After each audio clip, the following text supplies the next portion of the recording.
This is Tara McGinnis, and this is Theatrical Makeup Design Interactive.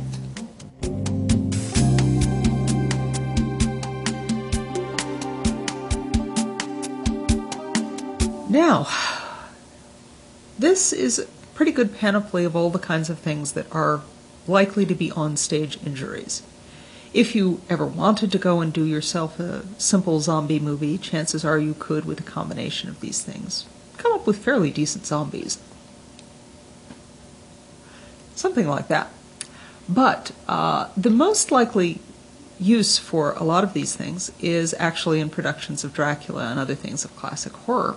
And one of the things I think I should show everybody is how to go and do neat little vampire bites. In order to do vampire bites, you can do them two ways. You can do them with paint, or you can do them with paint and wax. I tend to prefer you just try paint because the wax has a tendency to pop off at awkward moments. It's just like so distracting during a production of Dracula. Of Lucy is writhing there, being, I've just been bitten, and I'm just so excited about it. And then her little bites pop off. It ruins the mood. So paint is really a good idea. And the advantage to paint, of course, is it's easy to put on over the existing makeup. So you have your existing base, and then you put a little red dot with another little red dot in seemingly logical progression.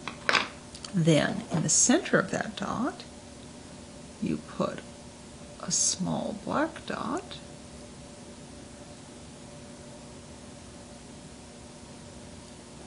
and then around that, you use your highlighter again, as though it's gotten puffy.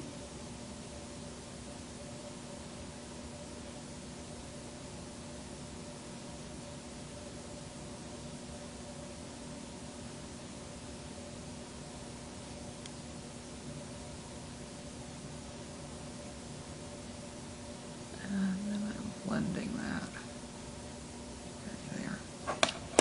And then you take a little bit of pink around that.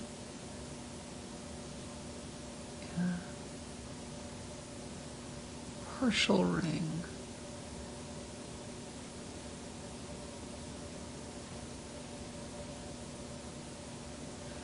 So it looks like it's standing up. Now this won't pop off in a hurry. And this works really well for stage purposes. It also has the advantage of you can put it on over makeup. So somebody can go off stage, they're bitten by a vampire, and a few minutes later they're back on stage with this. Very fast. However, there are occasions when you've got people up close, you've got directors who want dimensional bites, you've got short student films that you're having to do stuff for, and you can need to go and do it in dimensions. So for that, what you do is you don't put makeup on first, where you clean your makeup off in those spots, and you take a tiny little lumps of wax, and you take those tiny little lumps and make them into little balls, and you place those on the neck, and then blend the edges down into the neck so that it sticks best you can get them to stick.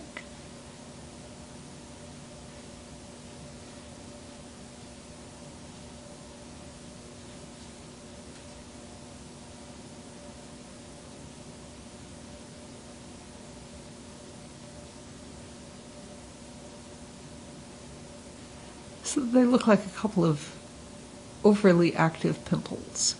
Okay, you take your overly active pimples, and you take your base, put that over them,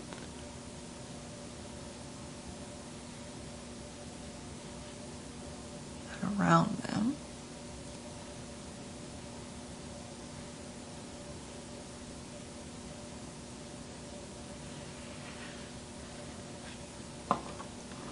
Then you take the sharp end of a brush and you poke a hole into them, twirling slightly, trying not to get your brush stuck.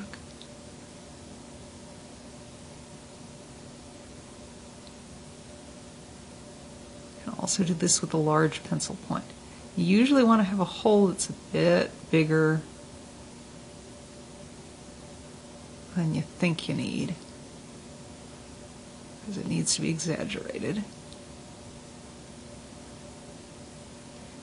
And as you can see, this by itself is not going to go and do anywhere near as much as this does. So what you have to do now is take all this and paint it precisely the same way you did on this side. So we're going to take our red and put it inside here, and inside here.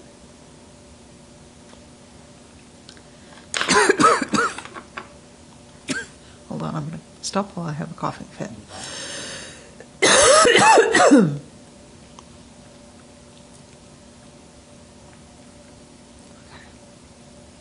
Then you're going to take your black and do the darkest part of the hole, center.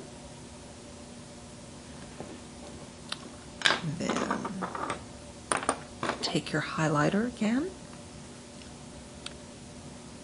and do little white rings around vampire bites.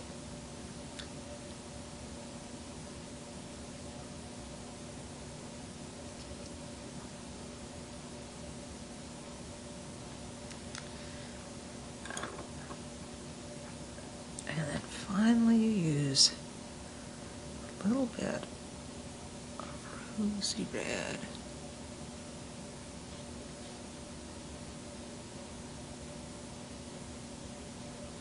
around that.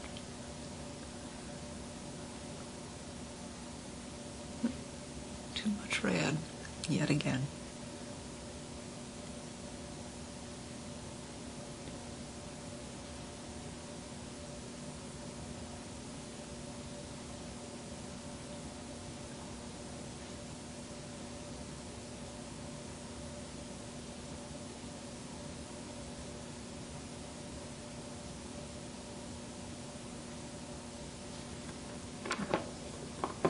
So you can see that's pretty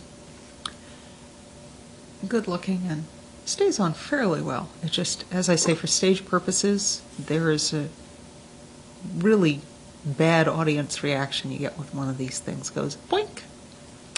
So I tend for stage to prefer this.